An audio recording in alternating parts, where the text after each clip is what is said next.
Hello दोस्तों, नमस्कार। आज इसकी लेक्चर जो 10 मिनट सीरीज है, इसमें हम आज कवर कर रहे हैं एग्जीक्यूटर्स एंड एडमिनिस्ट्रेटर। बेसिकली ये ऐसे वर्ड्स हैं जो आमतौर पर आपको समझ में नहीं आते।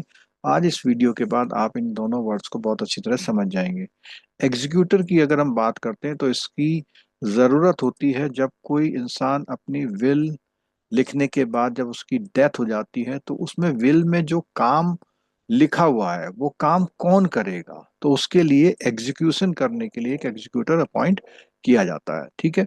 और इसमें एक बात और है कि जिसका नाम लिखा तो है विल में, लेकिन उसकी अथॉरिटी जो उसे मिली हुई है, उसके बाद उसको must obtain probate from a competent court, यानी कोर्ट उसकी उस बात को वेरीफाई करता है कि हाँ, इस बंदे को अब हम एग्जीक्यूटर के फॉर्म में देख रहे हैं। ठीक है। यानी एग्जीक्यूटर, उसका नाम होना चाहिए और उसकी जो है एक्ट करने से पहले प्रोबेट सर्टिफाइड कॉपी जो है कोर्ट के थ्रू मिल जानी चाहिए। ठीक है। और ये कोर्ट अपॉइंट करता है। Appointment happens when a person dies without leaving a will intestate death. तो कई बार क्या होता है, एक तो इसने बोला हुआ है कि भैया ये जो एडमिनिस्ट्रेटर है, जो एग्जीक्यूटर है, उसको तो विल में नाम दिया हुआ है, लेकिन ये एडमिनिस्ट्रेटर वो है जिसको कोर्ट अपॉइंट करता है, और उसका नाम जो है, यानी कि जिसकी डेथ हो जाती है, उसने विल में किसी का नाम दिया ही नहीं था। Administrator manages and distribute the estate as per the court direction. Court जो भी कहेगा, और एडमिनिस्ट्रेटर में किसी भी विल की रिक्वायरमेंट नहीं होती है। तो ये बेसिकली जो मेन डिफरेंस है वो ये, और इसको कोर्ट अपॉइंट करता है। इसकी कुछ पावर्स की रेस्ट्रिक्शंस भी होती है। एन एग्जीक्यूटिव और administrator can not delegate their authority to a third party. ये दोनों लोग अपनी अथॉरिटी को तीसरे आदमी को नहीं दे सकते। The authority is personal and fiduciary in nature, यानी कि उसको व्यक्तिगत रूप से मिली हुई है। और एक फिड्यूसरी, जो बार बार शब्द आता है फिड्यूसरी रिलेशनशिप, तो ये एग्जीक्यूटर और एडमिनिस्ट्रेटर जो है फिड्यूसरी रिलेशनशिप में कवर किए जाते हैं। This is very important in banking operation. No power of attorney delegated delegation allowed, यानी अपनी जो पावर मिली है उसको किसी और को डेलीगेट नहीं कर सकते। ठीक है। अब बात करते हैं, अगर अकाउंट ओपन करने की बात आती है, तो account must be open strictly as per जो प्रोबेट में लिखा हुआ है, लेटर ऑफ सक्सेशन में, लेटर ऑफ एडमिनिस्ट्रेशन में, एडमिनिस्ट्रेटर जनरल सर्टिफिकेट्स में, और issued by a competent authority. यानी जो भी इसमें लिखा हुआ, इनके अकॉर्डिंग ही अकाउंट खोलना चाहिए। अकाउंट खुलेगा क्यों?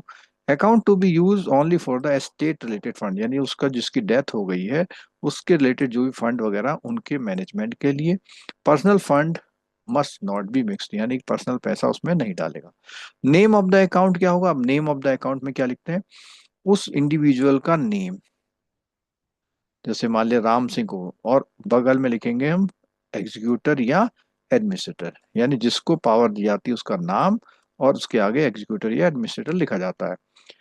With supplementary title estate of name of deceased, यानी कि जिसकी डेथ हुई उसका नाम भी यहाँ पर लिख लिया जाता है। ठीक है। जैसे मिस्टर ए एग्जीक्यूटर है, और वो एग्जीक्यूटर किसका है? मिस्टर जो बी जिसकी डेथ हुई है, उसकी जो भी संपदा है उसके लिए है।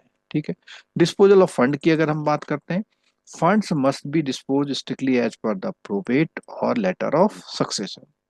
Expenses related to estate administration may be debited to the account, क्योंकि जिस बंदे को आप ये काम सौंप रहे हैं, तो वो बंदा जब वो काम कर रहा है तो उसे जो खर्चा होगा वो इसी प्रॉपर्टी में से, एस्टेट में से कटेगा। अब दोस्तों बात करते हैं अकाउंट ओपनिंग के लिए क्या डॉक्यूमेंट रिक्वायर्ड होते हैं। करंट अकाउंट ओपनिंग फॉर्म चाहिए हमको, साइन बाय एग्जीक्यूटर एडमिनिस्ट्रेटर जो भी है वो साइन करेगा। अगर मल्टीपल एग्जीक्यूटर हैं तो सब साइन करेंगे। स्पेसिफिक सिग्नेचर कार्ड चाहिए, और उस बंदे की विल चाहिए जिसकी डेथ हो चुकी है। लेटर ऑफ एग्जीक्यूशन चाहिए, लेटर ऑफ एडमिनिस्ट्रेशन चाहिए जो कोर्ट से मिल जाएगा। केवाईसी डॉक्यूमेंट ऑफ एग्जीक्यूटर, जो भी बंदे इस अकाउंट को ऑपरेट करेंगे एज एन एग्जीक्यूटर या एज एन एडमिनिस्ट्रेटर, उनका केवाईसी डॉक्यूमेंट भी चाहिए। दोस्तों लास्ट 30 सालों में लगभग 10 लाख से ज्यादा बैंकर ने हमारे वीडियोज और पीडीएफ की मदद से जेआईबी, सीआईबी और प्रमोशन एग्जाम को क्वालिफाई किया है। इन सभी कोर्सेज की जानकारी आपको NS Tour school of banking .com पर मिल सकती है, या मोबाइल एप्लीकेशन पर भी मिल सकती है। ठीक है। कुछ क्वेश्चन कर लेते हैं। An executor derives his authority only after obtaining probate, immediately after death of the testator. Testator का मतलब जो जिसकी डेथ होती है, जो लिख के जाता है। After succession certificate is issued, और आफ्टर बैंक वेरिफिकेशन, तो इसमें बोला हुआ है जैसे ही उसकी डेथ होती है उसी समय उसको अथॉरिटी मिल जाती है, केवल वो कोर्ट से जाके उसकी सर्टिफाइड कॉपी या प्रोवेट ले लेता है। तो B option is the correct. An administrator is appointed when, कब होता है? जब the executor refuse to act, executor ने मना कर दिया। Deceased has left a registered will, देखो विल अगर रजिस्टर्ड छोड़ के जाएगा तो एडमिनिस्ट्रेटर नहीं होगा, एग्जीक्यूटर होगा। डिसीज डाइज इन स्टेट, यानी इन स्टेट का मतलब है कि बिना कुछ लिखे हुए के उसकी क्या है, डेथ हो जाती है, तो उस कंडीशन में, यानी विल अगर नहीं लिखी हुई है उस कंडीशन में, ठीक है। तो C option will be the correct answer. An executor और एडमिनिस्ट्रेटर अकाउंट, अगर दो की बात हम कर रहे हैं यहाँ पे, may include personal and estate fund of for convenience operation depend on the internal bank policy. तो इसने कहा है कि अगर कोई भी बंदा है, उसको उस व्यक्तिगत और उसके जो एस्टेट के फंड है उनको कन्वीनियंस के लिए या ऑपरेशन के लिए क्या कर सकते हैं, इंक्लूड कर सकते हैं। तो ये बिल्कुल नहीं है, मना है बिल्कुल। Must be open strictly as per the court document, fund use only for the state purpose, ये बिल्कुल ठीक है कि कोर्ट के अकॉर्डिंग अकाउंट खोला जाएगा और जो एस्टेट यानी उस संपदा का जो डिस्पोजल करना उसी लिए वो अकाउंट खुलेगा, ठीक है। अगला क्वेश्चन आता है, regardless of delegation of powers executor और एडमिनिस्ट्रेटर, ठीक है। तो इनके बारे में क्या कहते हैं, पावर में भी डेलीगेटेड, तो डेलीगेशन की बात है, तो डेलीगेशन की बात आई थी तो हमने बिल्कुल मना किया था, डेलीगेशन नहीं हो सकती। Delegation allowed only for financial transaction but not legal matter, delegation हो ही नहीं सकती। Powers are fiduciary and can not be delegated to a third party, ये बिल्कुल सही ऑप्शन है, ठीक है। तो C option will be the correct. Next question है, executor must obtain probate before acting, ये हमने देखा था, ये बिल्कुल सही बात है। अगर एग्जीक्यूटर कोई काम करेगा तो पहले उसे एक्ट करने से पहले प्रोबेट यानी सर्टिफाइड विल निकालनी पड़ेगी, ठीक है। Administrator is appointed when there is no will, तो ये बात जो है, एडमिनिस्ट्रेटर का अपॉइंटमेंट तब होता है जब विल नहीं हो, बिल्कुल ठीक है। एग्जीक्यूटर का कब होता है, जब विल होती है, ठीक है। ये भी ठीक है और ये भी ठीक है। एग्जीक्यूटर कैन डेलीगेट पावर, बिल्कुल नहीं, डेलीगेशन की बिल्कुल अलाउड नहीं है। Estate account must contain only estate related, बिल्कुल उसके अकाउंट में केवल वही पैसे जाएंगे जो एस्टेट से रिलेटेड है। तो इसमें कौन सा हो जाएगा, 1 to 4, यानी A option is the correct answer. Next question पे आते हैं, account must be open as per the probate और लेटर ऑफ एडमिनिस्ट्रेशन, तो ये बिल्कुल सही बात है।